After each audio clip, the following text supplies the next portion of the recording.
The hard-right government of Israeli Prime Minister Benjamin Netanyahu faced more protests and calls for a general strike Monday against its controversial push to overhaul the justice system. Netanyahu was due to address the nation, with speculation in Israeli media that he could pause the judicial reforms, a day after sacking his defense minister who had broken ranks over the divisive issue, and after President Isaac Herzog again urged an immediate stop to the reform package for the sake of the unity of the people of Israel. The Israel Medical Association quickly followed suit, also announcing a full strike in the health system that will impact all public hospitals. As the news trickled in, tens of thousands of protesters were out on the streets, waving blue and white Israeli flags. Prime Minister Benjamin Netanyahu's judicial overhaul has sparked unprecedented opposition from across Israeli society. In Jerusalem, police and soldiers used water cannon against demonstrators near Netanyahu's house. Whatever you call it, it's completely crazy, and Israel has become a very dangerous place to be in at the moment. Critics say Netanyahu, who is on trial for corruption, is trying to rein in the judges in an ultimate attempt to avoid going to jail himself, reported the BBC. They say the judicial overhaul plans would threaten democratic checks on ministers by the courts. Israel's top trade union chief called a general strike to protest against the proposed changes, which would weaken the powers of the judiciary and which demonstrators have for months decried as a threat to Israeli liberal democracy. Israel நாட்டில் இப்போ பார்த்தீங்கன்னா பெரிய போராட்டம் வெடித்திருக்கிறது. இன்னைக்கு பார்த்தீங்கன்னா ஏர்போர்ட்டில் incoming flight out going flight டோட்டலாக closed. Israel நாட்டுடைய லாயர்ஸாக இருக்கட்டும், சூப்பர் மார்க்கெட்டாக இருக்கட்டும், எல்லாமே ஏறக்குறைய பேரலைஸ்டு சுச்சுவேஷனில் இருக்குது. என்ன காரணம்? அப்போ கவர்மெண்ட் தாங்க நினைச்சதை எதனாலும் கொண்டு வரலாம்.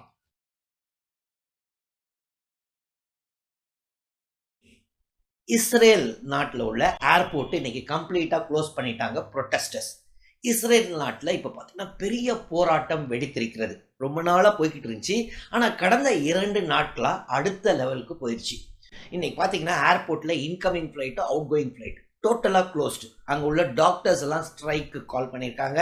இஸ்ரேல் நாட்டுடைய லாயர்ஸாக இருக்கட்டும், சூப்பர் மார்க்கெட்டாக இருக்கட்டும், எல்லாமே ஏறக்குறைய பேரலைஸ்டு சுச்சுவேஷனில் இருக்குது. என்ன காரணம்? பார்த்தீங்கன்னா இதற்கு எல்லாம் பார்த்தீங்கன்னா இஸ்ரேல் நாட்டுடைய பிரதமரான பெஞ்சமின் நெத்தன்யாகு அவர் வந்துட்டு ஜுடிஷியல் ரிஃபார்ம்ஸ் பில் அப்படின்னு ஒன்று இப்போ கொண்டு வர போறேன்னு இருக்காரு. இந்த ஜுடிஷியல் ரிஃபார்ம்ஸ் அகேன்ஸ்டா ஏன் இத்தனை பேர் போராடுறாங்க? என்ன காரணம் பார்த்தீங்கன்னா, அந்த ரிஃபார்ம்ஸ் பில் என்ன சொல்ல வர்றாருன்னா, இனிமேல் ஜுடிஷியல் ரிவ்யூ கிடையாது அப்படின்னு. அதாவது ஜுடிஷியல் ரிவ்யூனா என்னன்னா, இப்போ பார்லிமெண்ட், இஸ்ரேலுடைய பார்லிமெண்ட்டை நெசட் அப்படின்னு சொல்லுவாங்க. இஸ்ரேலுடைய பார்லிமெண்ட் ஒரு சட்டத்தை கொண்டு வருது. சாதாரணமாக அந்த சட்டம் கான்ஸ்டியூஷனோட ஒன்றி போகுதா இல்லைன்னா அன்கான்ஸ்டியூஷனலா, இதை டிசைட் பண்ணுறது எப்பயுமே அங்கே உள்ள சுப்ரீம் கோர்ட். இப்போ நம்ம நாட்டிலையும் அதுதான். ஸோ ஒரு பார்லிமெண்ட் சட்டத்தை கொண்டு வரும்போது அது கரெக்டாக, இல்லைன்னா பார்லிமெண்ட் என்னென்ன சட்டம் கொண்டு வந்துடலாம்ல. இனிமேல் வந்துட்டு பிரதமர் தேர்வே கிடையாது, அடுத்த 15 வருஷத்துக்கு இதே கவர்மெண்ட் கண்டினியூ ஆகும்.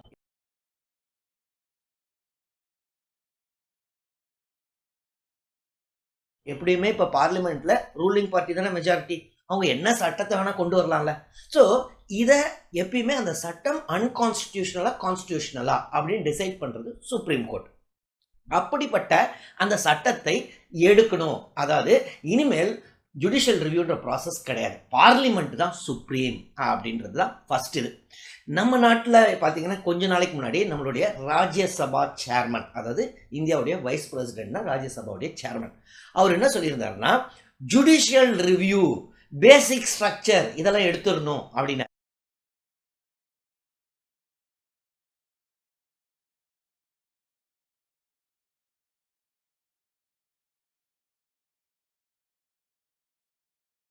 பேசிக் ஸ்ட்ரக்சர்ன்றது என்னன்னா, 1973 கேசவானந்தா பாரதி அப்படின்னு ஒரு கேஸ் இருந்துச்சுங்க. அந்த கேஸ்ல சுப்ரீம் கோர்ட் என்ன சொல்லிச்சுன்னா, பார்லிமெண்ட் என்னத்துலனாலும் சட்டம் இயற்றலாம், ஆனா பேசிக் ஸ்ட்ரக்சர் ஆஃப் த கான்ஸ்டிடியூஷனை தொடக்கூடாது. அப்படின்னா அது அன்கான்ஸ்டிடியூஷனல். அதாவது பேசிக் ஸ்ட்ரக்சர்னா என்ன? இப்போ இந்தியா வந்து ஒரு டெமோக்ரஸி, அதை மாற்றவே முடியாதுல்ல. இண்டிபெண்ட்டாக ஒரு எலெக்ஷன் நடத்தணும், அதை மாற்ற முடியாதுல்ல. இப்போ பார்லிமெண்ட்டில் மெஜாரிட்டி இருக்குன்ட்டு ஒரு சட்டம் இயற்றிட்டா அப்போ இனிமேல் எலெக்ஷனே கிடையாதுன்னு கூட கொண்டு வரலாம்ல. ஸோ இதெல்லாம் பேசிக் ஸ்ட்ரக்சர். ஆனால் இதை நம்மளுடைய வைஸ் பிரசிடென்ட்டு எது இருக்கக்கூடாது அப்படின்னாரு. அடுத்தது கொஞ்ச நாளைக்கு முன்னாடி பார்த்தீங்கன்னா ஜுடிஷியல் அப்பாயின்மெண்ட்ஸ், அப்பாயின்மெண்ட்டில் நம்மளுடைய இந்தியாவுடைய லா மினிஸ்டர் பார்த்தீங்கன்னா கிரண் ரிஜிஜு. அவர் இன்னும் அடிக்கடி இப்போ சண்டை போட்டுக்கிட்டு இருப்பார். பொலிட்டிக்கல் அப்பாயின்மெண்ட் தான் இருக்கணும் ஜுடிஷியரியில், அதாவது கவர்மெண்ட் ஆஃப் இந்தியாவிலேருந்து தான் அப்பாயின்ட் பண்ணணும், ஜுடிஷியரியை அவங்கள அப்பாயின்ட் பண்ணிக்க கூடாதுன்னு. இதே தான் ரெண்டாவது அங்கே இஸ்ரேலில். ஃபர்ஸ்ட் வந்துட்டு ஜுடிஷியல் ரிவ்யூ இருக்கக்கூடாது, ரெண்டாவது வந்துட்டு ஜுடிஷியல் அப்பாயின்மெண்ட்ஸ், அதாவது சுப்ரீம் கோர்ட் ஜட்ஜஸ் எல்லாம் இந்த பொலிட்டிக்கல் அப்பாயின்மெண்ட்டாக இருக்கணும். இந்த ரெண்டுத்தை தான் பெஞ்சமின் நெத்தன்யாஹூ கொண்டு வரார். சரி, நம்ம நாட்டிலேருந்து தானே இதெல்லாம் நடந்துச்சு, என்ன எதுவும் பெரியது இல்லையான்னு பார்த்தீங்கன்னா நம்மளை பொறுத்தவரை பெரிய அவேர்னஸ் இல்லை.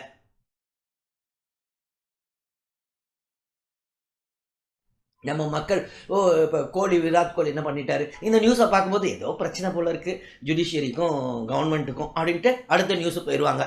என்ன ஆச்சு, விராட் கோலி ஸ்கோர் பண்ணாரா, ஐபிஎல்னு ஆச்சுன்னு.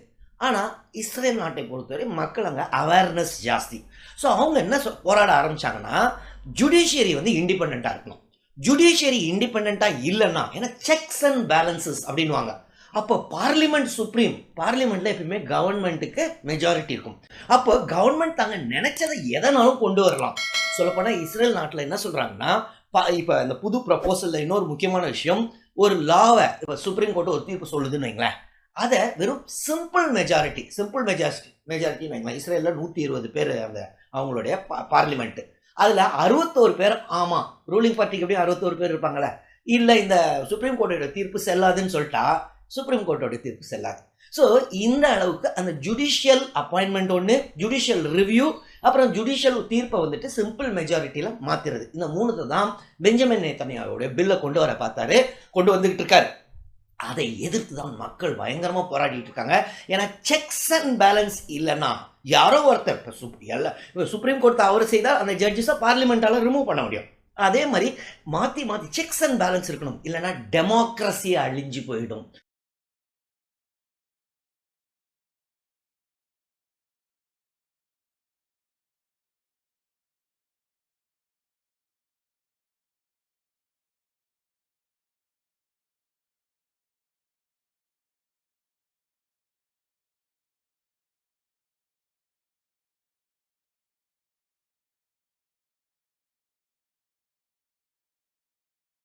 ஸோ டெமோக்ரஸி தாங்க முக்கியம். ஸோ அந்த போராட்டக்காரர்கள்லாம் என்ன சொல்கிறாங்கன்னா, இல்லை திருப்பி இவர் வந்துட்டு பெஞ்சமின் நெத்தன்யாஹூவை பொறுத்தவரை வலதுசாரி கட்சிகள் வந்துட்டு என்ன பண்ணுவாங்கன்னா, இந்த இதை மைனாரிட்டிஸ் எல்லாம் சுப்ரீம் கோர்ட் பாதுகாக்க நினைக்குது, அதுக்காக அப்படின்ட்டு இந்த வலதுசாரி கட்சிகளோடையது. ஆனால் போராட்டத்தில் பார்த்தீங்கன்னா என்ன சொல்கிறாங்கன்னா, இந்த நேஷனல் செக்யூரிட்டி அதெல்லாம் ரொம்ப முக்கியம், எல்லாத்தோட ரொம்ப ரொம்ப முக்கியம் டெமோக்ரஸியே இல்லைன்னா இந்த டிக்டேட்டர்ஷிப் வந்துருச்சுன்னா அவ்வளோதான், அதனால இதை அலோவ் பண்ண மாட்டோம்.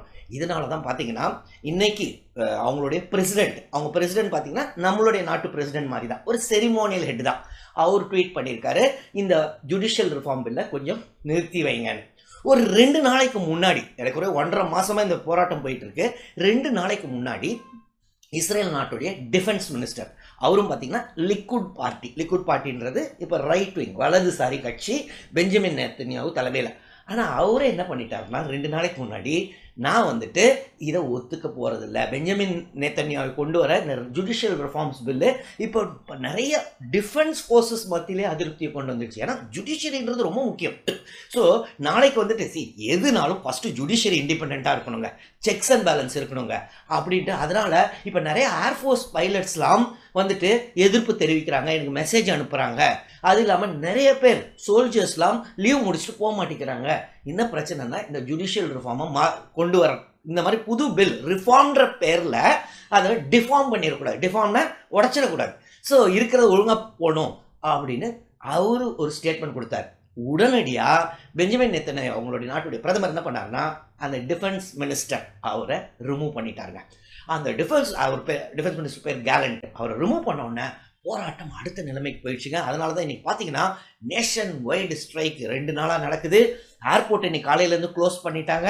எல்லா லேபர் யூனியன்ஸும், டாக்டர்ஸாக இருக்கட்டும், லாயர்ஸு, சூப்பர் மார்க்கெட்ஸு, ஏர்போர்ட் எல்லா இடத்துலையும் இது க்ளோஸ் பண்ணிட்டாங்க.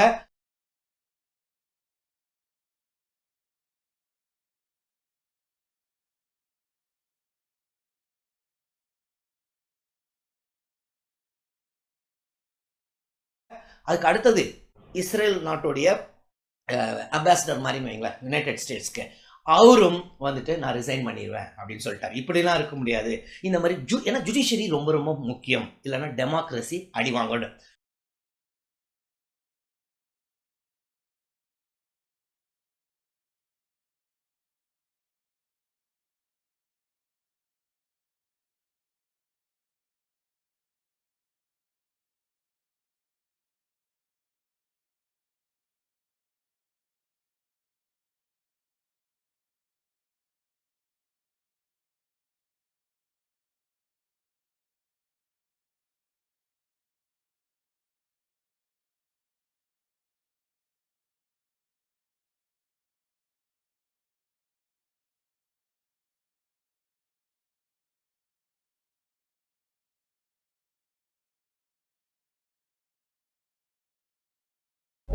பேருக்கு தகுதி இல்லைன்னு சொல்ல வராரா திரு ஒரிசா பாலு? 16 பேருக்கு தகுதி இல்லைன்னு சொல்ல வரல, தகுதி உள்ளவங்களும் நீங்கள் சேர்க்கலன்னு சொல்ல வரல. நான் ஜான்சி ராணியை பற்றி படிக்கணும், ஆனால் அவங்க வேலுநாச்சியார் பற்றி படிக்க மாட்டாங்க. என்னுடைய மருது பாண்டியரை பற்றி எனக்கு பெருமை இருக்குது, அவங்களுக்கு மருது பாண்டியர் யாருன்னே தெரியாது. வரலாறு கட்டமைக்கிறதுக்கு தொல்லியல் தேவை, வரலாறு கட்டமைக்கிறதுக்கு மானுடவியல் தேவை, வரலாறு கட்டமைக்கிறதுக்கு கடல்சார தொல்லியல் தேவை. இது எதுவுமே தொடாமல் 12,000 வருட இந்திய பாரம்பரியத்தை கலாச்சாரத்தை கண்டெடுக்க போகிறோம் அப்படின்னு சொல்லி அந்த அறிக்கையிலே சொல்லியிருக்கிறாங்க. அப்போ இந்த 16 பேரும் இந்தியா முழுக்க ட்ராவல் பண்ணுவாங்க, இந்தியா முழுக்க இந்த விஷயத்தை சொல்ல தானே போகிறாங்க. 12,000 வருஷம் வரலாறு சொல்கிறவங்க, நான் இங்கே ஒரு 1.5 மில்லியன் 15 லட்சம் வரலாறுன்னு நாங்கள் சொல்கிறோம். ஒருத்தர் மொழி சார்ந்தவர், ஒருத்தர் ஒரு சமூகம் சார்ந்தவர். நீங்கள் நல்லா படிச்சு பாருங்க. 14 கமிட்டினா எல்லாத்தையும் சார்ந்தவங்க தானே சார் இருப்பாங்க, எல்லா சமூகம் சார்ந்தவங்க தான் இருப்பாங்க. பார்க்குற பார்வையில் இருக்குங்க. இப்போ நீங்கள் மீடியாவில் இருக்கீங்க, என்ன கேட்குறீங்க. இப்போ ரோட்டில் போயிட்டு இருக்க ஒருத்தர் என்ன இந்த மாதிரி கேட்க முடியுமா? இப்போ நீங்கள் இந்தியாவுடைய வரலாறு பார்க்குறவங்க, உங்களுக்கு அவங்க குடியன் கேவ்ஸால் பார்க்க முடியுமா? எல்லாம் 70 வயசுக்கு மேலே இருக்கீங்க அதில் இருக்கவங்க, அவங்களால குடியன் கேவ்ஸ் மலை ஏற முடியுமா? அவங்களால 1116 ஏக்கர் நடக்க முடியுமா? பூம்புகார் கடல் ஆய்வுக்கு அவங்களால போட் எடுத்து போக முடியுமா? அப்போ இவங்க என்ன பண்ணுவாங்க, வருவாங்க மெட்ராஸ் யூனிவர்சிட்டியில் யார்கிட்ட கேட்பாங்க, அவங்க இல்லைன்னுவாங்க, இவங்க போயிடுவாங்க. இப்போ என்ன தகுதி அடிப்படையில் தேர்வு பண்ணியிருக்கிறாங்கன்னு நீங்கள் குற்றச்சாட்டு முன்வைக்கிறீங்க. நான் இது ஒரு சார்பாக இந்தியாவுடைய வரலாறு இதுன்னு முடிவு பண்ண ஒருத்தங்க இந்த மாதிரி குழு ரெடி பண்ண. இன்றைக்கி சரஸ்வதி நாகரிகத்தை பற்றி தேர்றது இவ்வளோ பணம் போடுறவங்க ஏன் என்னுடைய காவேரி நாகரிகத்தை பண்ணுறதில்ல, என்னுடைய பெண்ணையார் நாகரிகத்தை பண்ணுறதில்ல, வைகை ஆற்றங்கரை கீழடி நாகரிகத்தில் 293 இடம். உங்களுக்கு தெரியும், இந்திய தொழில்கள் இந்த அமர்நாத் ராமகிருஷ்ணனுக்கு நடந்த விஷயம்லாம் உங்களுக்கு தெரியும். அப்படி இருக்கப்ப பாதிப்புகள் வரும்ன்றது எனக்கு தெரியும். எம்ஆர் சர்மா, சேர்மேன், சங்மார்க் world Brahmin federation, India, New Delhi. இவருக்கு தமிழ்நாடு வரலாறு பற்றி என்ன தெரியும்?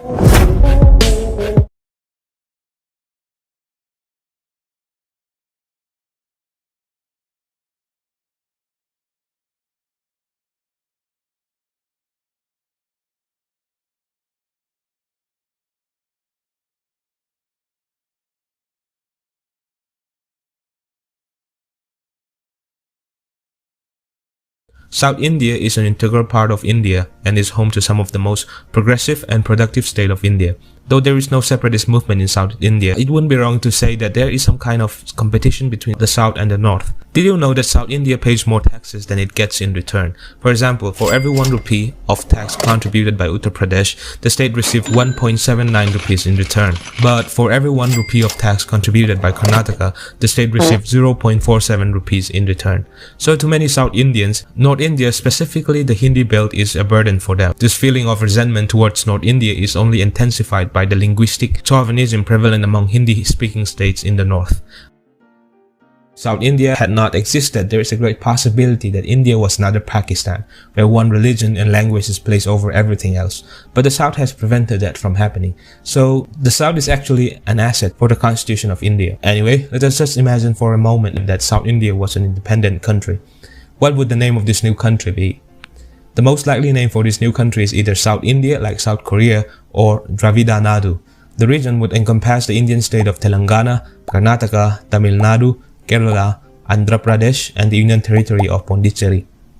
Now, where will the capital be located? Would it be in Chennai, Bangalore, or Hyderabad? The answer may surprise you. You see, a large part of South India was once called the Madras Presidency after the city of Madras, which is the present-day Chennai. Owing to that, South Indians were often called Madrasi by the Northerners, which is a derogatory term. So it is very unlikely that Chennai becomes a new capital, as it would be like reverting back to colonial past.